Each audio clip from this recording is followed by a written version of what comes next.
General Hospital Spoilers teases that Port Charles is on the verge of its most earth-shattering reveal in years. The prodigal son of the Quartermain clan, Dillon Quartermain, is set to return, and with him, secrets so explosive they threaten to rewrite the histories of not one, but two families. As whispers swirl through the corridors of General Hospital and the halls of the Morgan Foundation, one question dominates every conversation. Why has Dillon come back, and whom has he brought with him? The prodigal son's homecoming, and the heartache he brings. A low rumble of thunder accompanies Dillon Quartermain's approach to Port Charles. The sky is ominous, reflecting the turmoil churning within the heart of the once celebrated Quartermain heir. It has been nearly a decade since the world watched him depart under a cloud of scandal, heartbreak, and unanswered goodbyes. No farewell to Lulu Spencer, no explanation to his family, and no trace left behind except the ghost of a love story that might have been. Now, that ghost has materialized again, stepping from the shadows onto familiar pavement. Lulu Spencer, once Lulu Quartermain, first senses Dillon's return when her phone buzzes with a cryptic text, "Meet me at the old Quartermain Gardens." Her breath catches. Memories collide. The echo of laughter under moonlit trees, the brush of his hand against hers as they shared youthful dreams, and then the wrenching pain when his flight from Port Charles shredded her heart.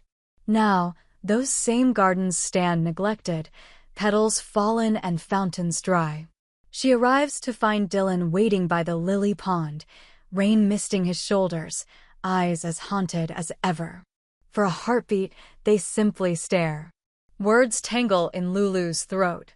"Why are you here?" she finally whispers, voice trembling. Dillon's gaze drifts to the water's stagnant surface. "I had to come back," he says. "There's someone you need to know about." He hesitates, then adds, "Someday, I'll explain everything. But right now, I need you to trust me." Lulu feels the ground slip beneath her. Trust him? After everything? Yet in the quake of her emotions, a single conviction emerges. Whatever Dillon is hiding, it's big, bigger than their past. He reaches into the satchel at his side and pulls out a worn leather-bound journal, its pages frayed at the edges. "This belonged to my father. But inside, you'll find something that changes everything." Their journey from the gardens to the Spencer mansion is tense, punctuated by the distant rumble of thunder and Lulu's pounding heart. Inside, she pours them both a cup of strong coffee, shaking as she awaits his next words. Dillon clears his throat. "You remember Kai Taylor, the ace point guard with that amazing comeback story? The one Drew Quartermain bankrolled for a life-saving surgery." Lulu nods, recalling the headlines of hope and division. "He's my son. Your son." The words drop like an anchor in her chest. Dean Hall, business mogul. Sonny Corinthos, mob boss. Tracy Quartermain, family matriarch. None had the power to withhold truths from her as deeply as this. "My son. Kai." Lulu's voice cracks. "How? When?" Dillon's gaze is apologetic. "You were pregnant the night of Brooklyn's gala. You collapsed, losing consciousness with complications. I thought you'd lost the baby. The doctors declared the pregnancy non-viable. You awoke without any memory of carrying him.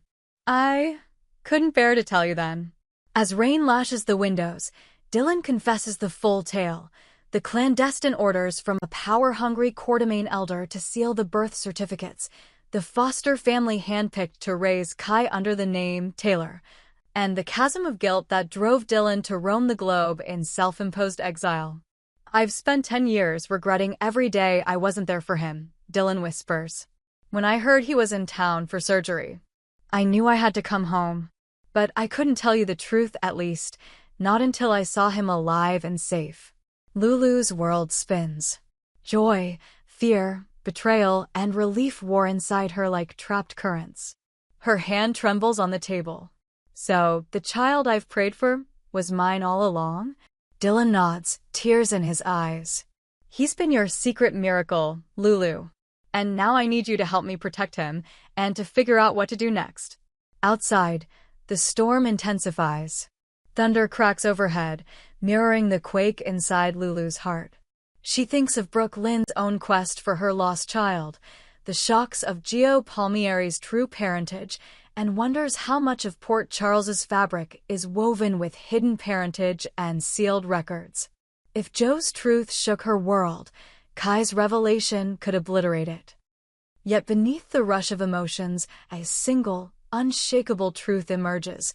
Lulu Spencer is a mother, and her son lies inside the hospital where she must now venture. She steels herself, rubbing her palms against her dress.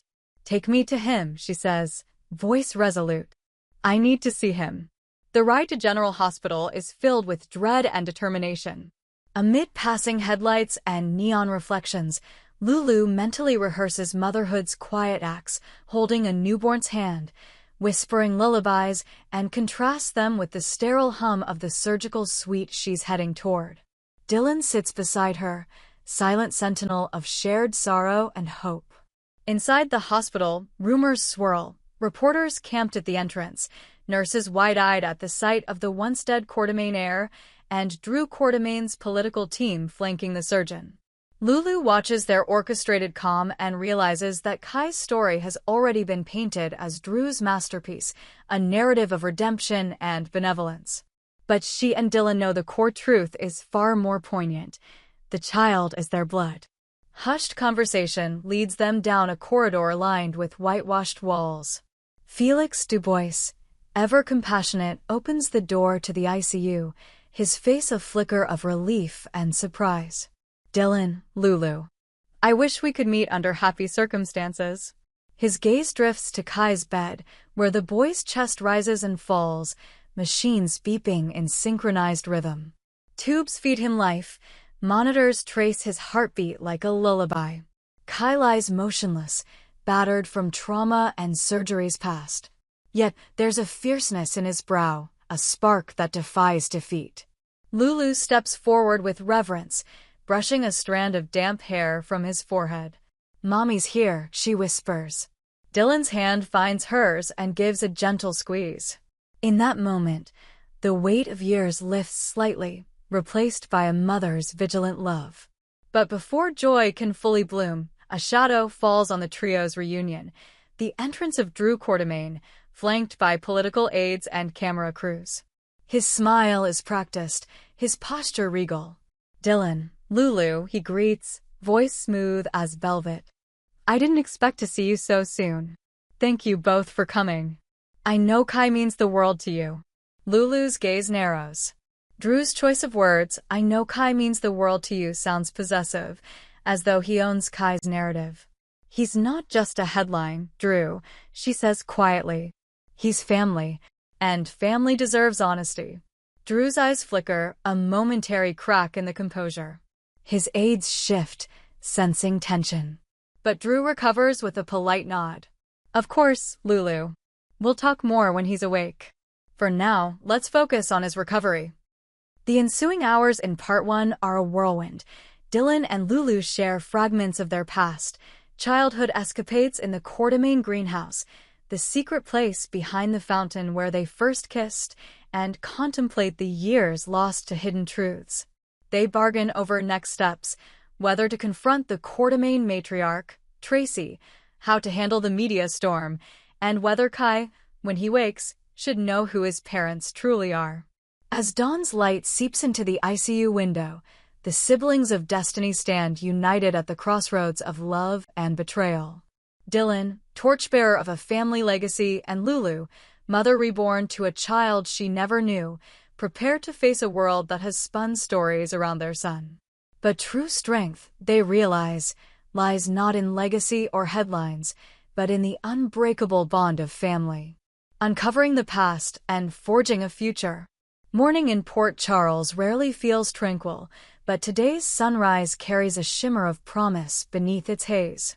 The Quartermain mansion's gates swing open as Lulu and Dillon enter, determined to confront the family council and demand answers. Tracy Quartermain's portrait looms over the grand hall, eyes that have seen every family triumph and scandal now scrutinize her wayward son. "Mother," Dillon begins, voice steady though emotions churn. I've come back with a reason you never anticipated, to reveal that I have a son with Lulu Spencer. You ordered his birth records sealed, and I want to know why." Tracy's aristocratic composure falters for the first time in decades. She had protected the Quartermain name above all else, even at the cost of hiding a child from his mother. In the hushed grandeur of the mansion's study, secrets tumble like broken glass. Tracy admits to sealing the records under duress from an ally who feared the scandal would fracture the family's fortune and political ambitions. "But I never imagined Dillon would." Her voice trails off as the weight of her choice lands on her. Lulu demands closure.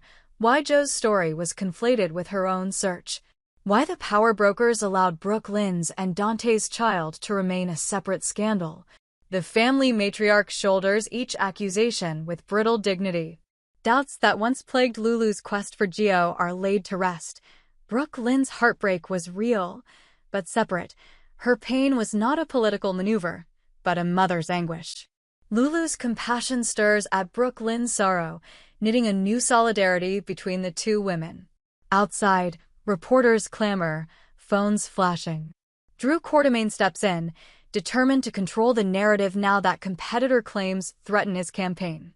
"If you'll pardon the intrusion," he says, voice smooth, "I'd like to speak as Kai's godfather and benefactor." But Lulu interrupts, voice rising.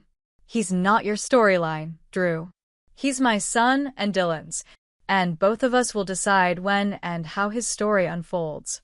The resulting media storm shifts as the truth, heavy, unfiltered, and human, breaks free. Public sympathy tilts toward the parents, leaving Drew's political ambitions teetering on the edge of a scandalous backlash. Meanwhile, at the hospital, Kai's monitors begin to flash with stability. He stirs, eyes fluttering open to the sight of Dillon at his side. "Dad," he whispers, fragile strength lacing his voice. Dillon leans forward, tears blurring his vision. "Yes, son. It's me. And I'm never letting you go again." As Kai is transferred to a private recovery suite, Lulu steps in to tell him what he's always deserved to know, that the woman who stood by him in silence, that the kindness he felt but could not name, it was his mother all along. Kai listens, stunned, then reaches out to hold her hand. "You're my mom," he says. "I'm glad you're here." In those simple words, Lulu's heart soars. She realizes that while the journey to uncover the truth was fraught with pain, the destination, a family reunited, is more precious than any secret buried in sealed records. In the days that follow, Port Charles buzzes with ripples of this revelation. Brooke Lynn and Dante find peace in knowing their daughter's rightful parentage and step forward to reclaim Joe's narrative. Carly Spencer, who has weathered her own storms of betrayal and loyalty, sends a congratulatory note to Lulu and Dillon, reminding them that love endures even in the fiercest tempests.